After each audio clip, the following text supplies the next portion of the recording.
Hello there, great to have you all with me for another dive behind the scenes as we try to work out what the powers that ought not to be are up to this week.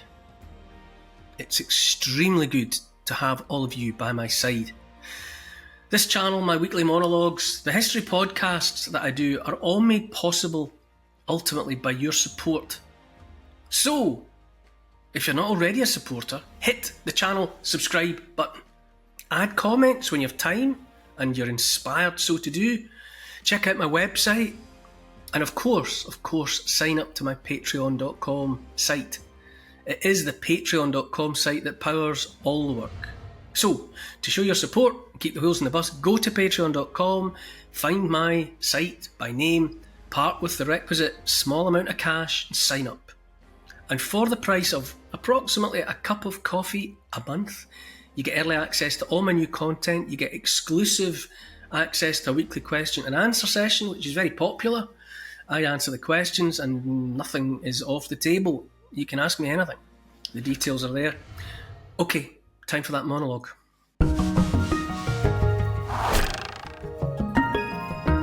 From nightmares to horror movies, there's a sequence that's surely familiar to most. And if you haven't had it yourself, you'll have heard about it. It's about knowing that something terrible is about to happen to loved ones, or even watching the terrible thing happen in slow motion, but being powerless to intervene, to stop it.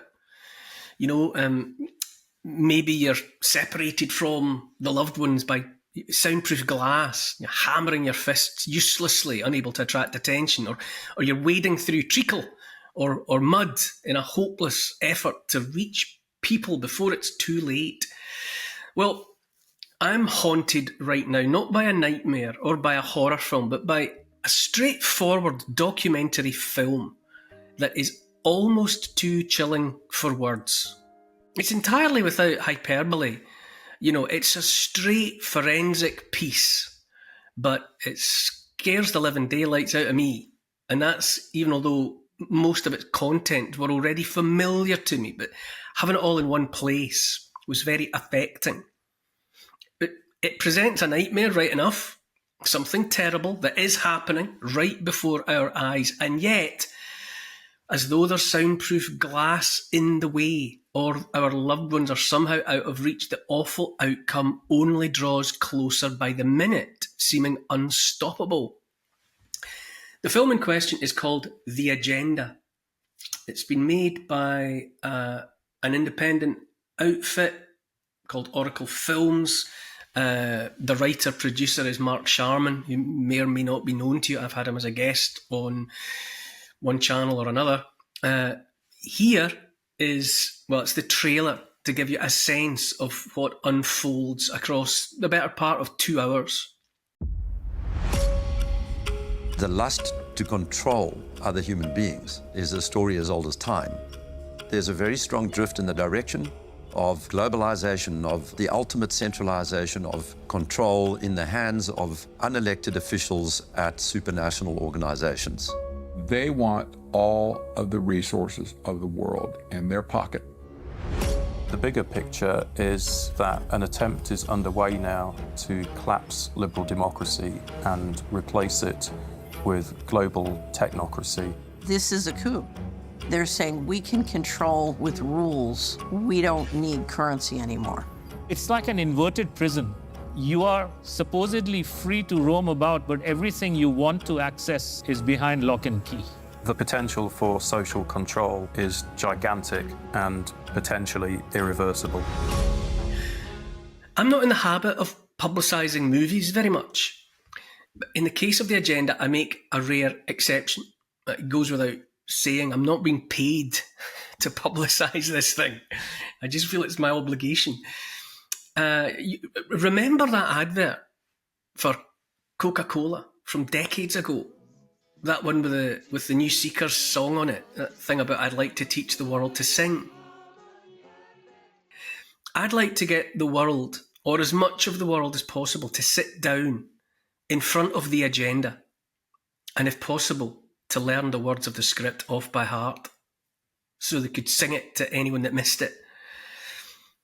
Having seen it, you have, the distillation, the executive summary, if you will, of, frankly, all a person needs to know about the threat we face as a species in the face of technocrats, oligarchs, bankers, the Trilateral Commission, the Club of Rome, the World Health Organization, the United Nations, the World Economic Forum, the International Monetary Fund, the Bank for International Settlements, and the so-called national governments, and the NGOs, and innumerable nests of unelected, unaccountable bureaucrats that do their bidding.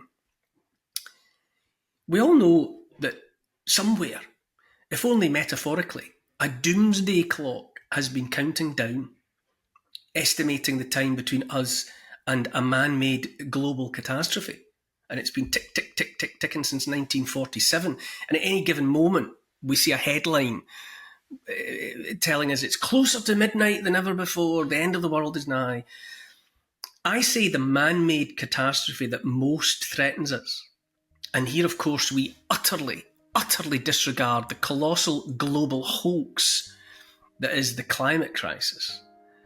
The man-made catastrophe that most threatens us has a name, and the name is Agenda 2030. The details are all there in the agenda, the film. But suffice to say, the intention on the part of all of the above listed entities is total control of us and everything that grows, walks, swims, or flies on or under planet Earth.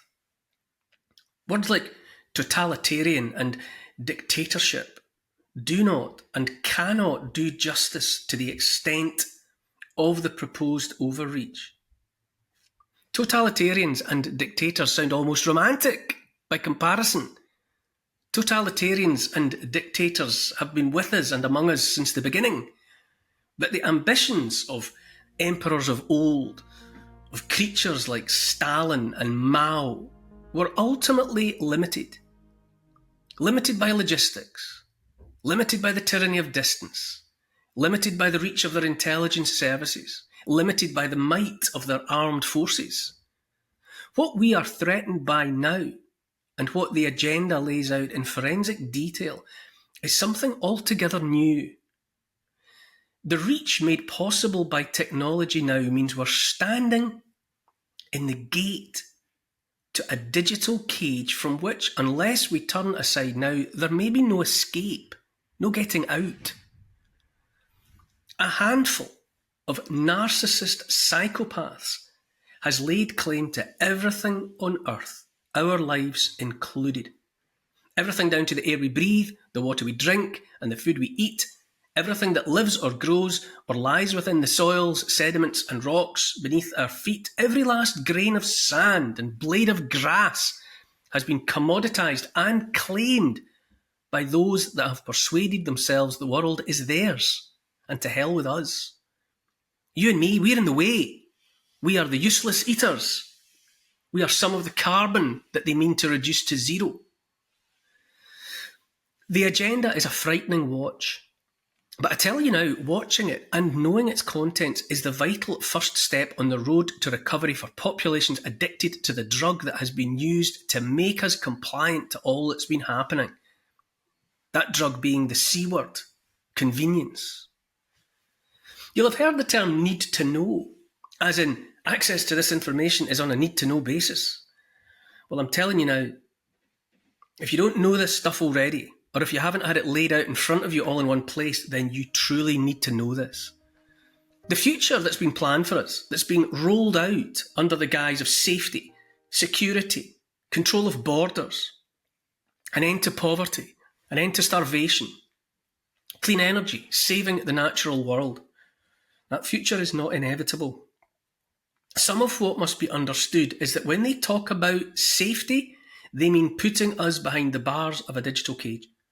When they talk about security, they mean ending our freedom. When they talk about control of borders, they mean opening our borders once and for all, and thereby ending the very existence of independent nation states and populations therein with any kind of sense of identity. When they talk about ending starvation, they mean controlling the food. When they talk about clean energy, they mean no electricity you can afford. They mean cold, dark, hungry, and a return to the feudal serfdom of our ancestors.